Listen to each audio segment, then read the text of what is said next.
కామన్గా ఆయన కళ్ళజోడు పెట్టుకుంటారు, పెద్ద ప్రాబ్లం ఏమి ఉండదు.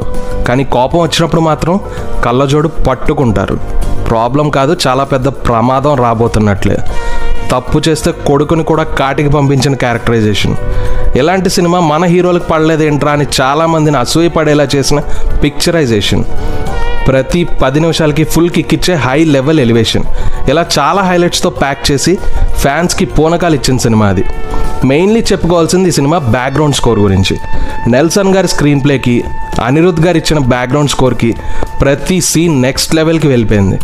రకరకాల ఇన్స్ట్రుమెంట్లు తెచ్చి పిచ్చి పిచ్చిగా వాడేశారు.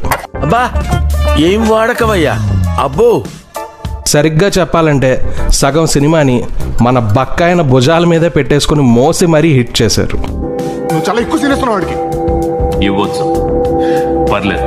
కానీ సేమ్ పాయింట్ మీద కొంచెం నెగిటివ్స్ కూడా ఉన్నాయి. జైలర్ మూవీ ఎంత పెద్ద హిట్ అయినప్పటికీ